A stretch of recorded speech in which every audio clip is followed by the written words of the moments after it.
You made dua and felt nothing. Not nothing like distraction. Nothing like. You finished the words, and the words just sat there, in the air, going nowhere, and you didn't tell anyone that. You wouldn't even let yourself think it too clearly, because what does it mean when you pray, and your own chest doesn't believe what your mouth is saying? What does it mean when you go through the motions, and some part of you is just watching yourself perform the thing that used to feel real? That's where you are, isn't it?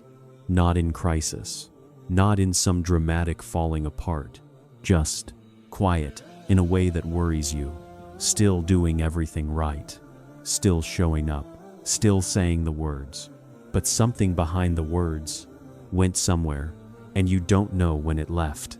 You don't know if you chased it away, or if it was taken, or if maybe it was moved. I don't know when it started for me. I really don't. There wasn't a day, there wasn't a moment where everything broke. It was more like a slow pulling away. Things I used to want. I still wanted them, but the wanting felt hollow, like reaching for something and your hand goes through it. People I used to feel close to. I could still sit with them, laugh with them, but inside, there was this quiet, this strange quiet that wasn't peaceful. It was the kind of quiet that makes you check if you're still there.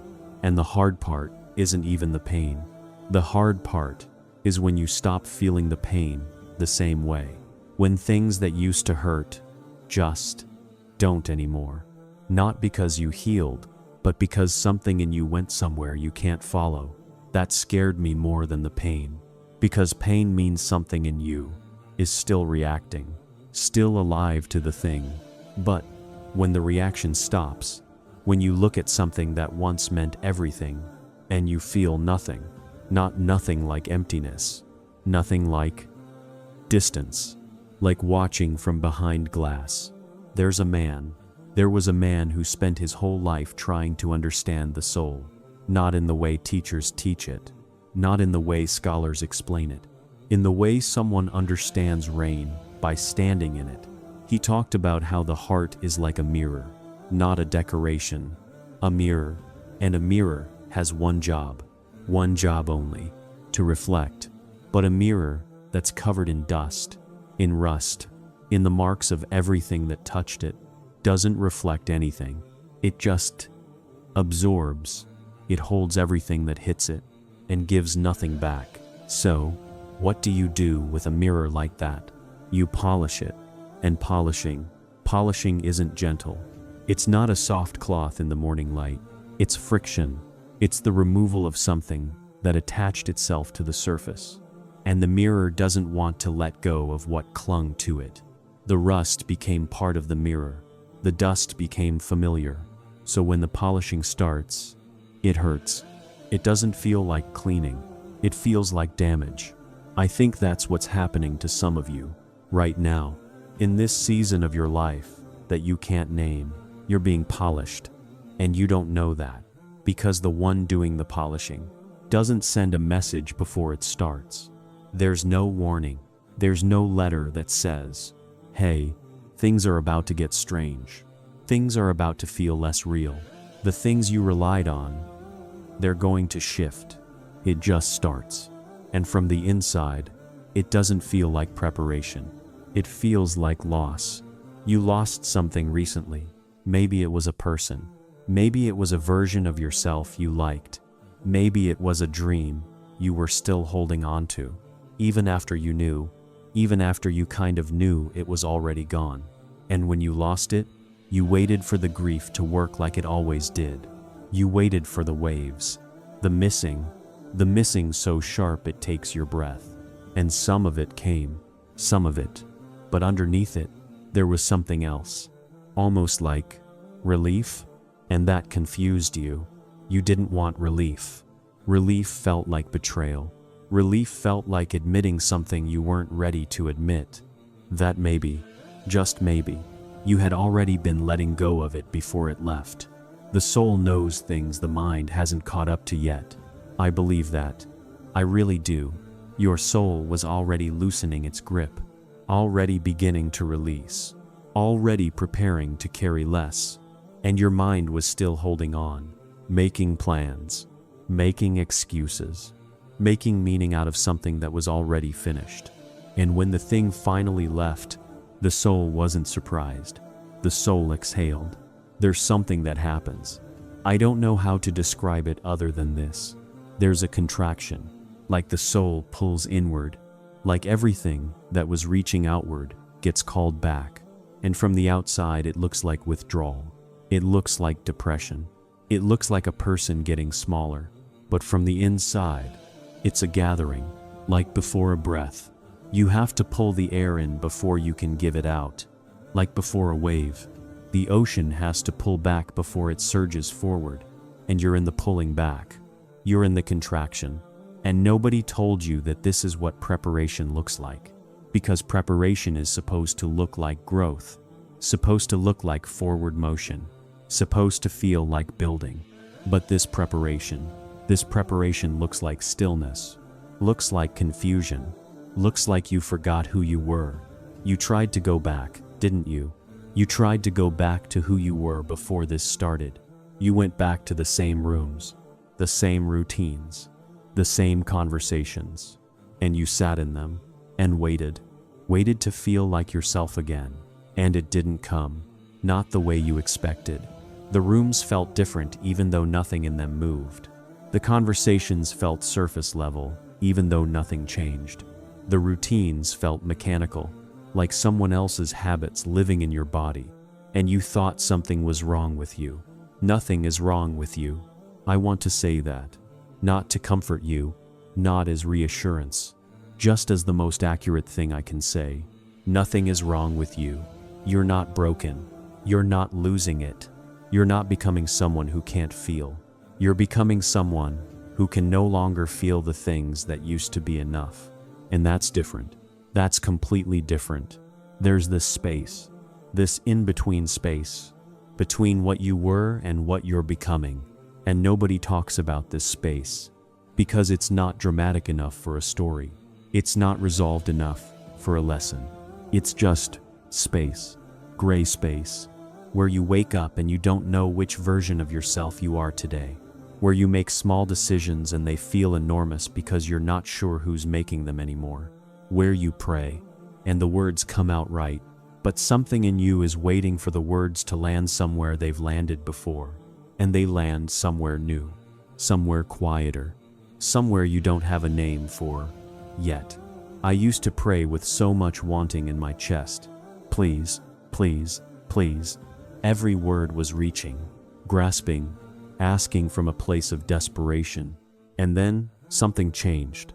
I don't know when, but the desperation left, and in its place, there was just presence, just being there, not asking for less, not caring less, but the asking changed shape.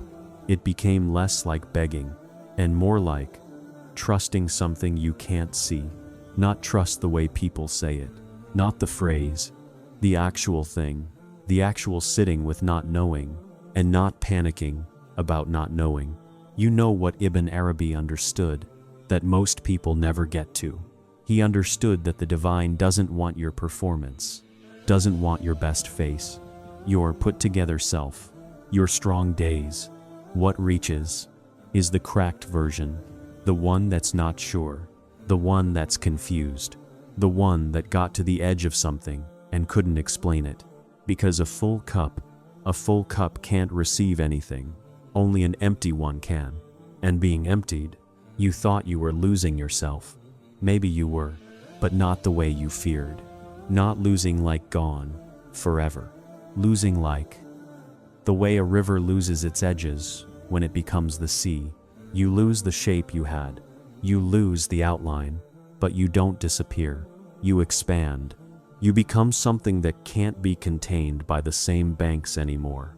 And people won't understand it. People who knew you before, they'll notice something is different. They won't be able to name it.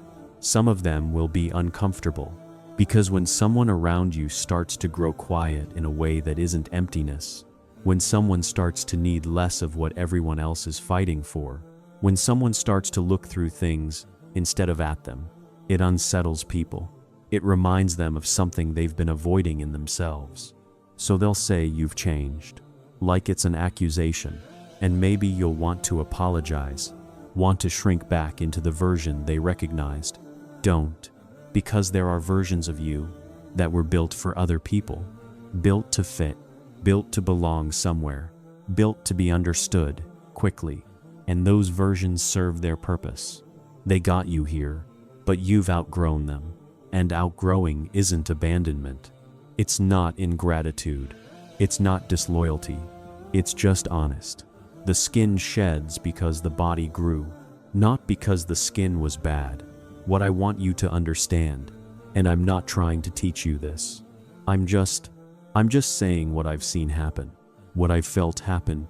The elevation comes after the emptying, not during, after, and you're somewhere in the middle of the emptying right now, which means you won't see the elevation yet. You can't see it from here. From here it just looks like less energy, less certainty, less of the things that used to fill you. But less isn't always loss. Sometimes less is just space that needed to be created.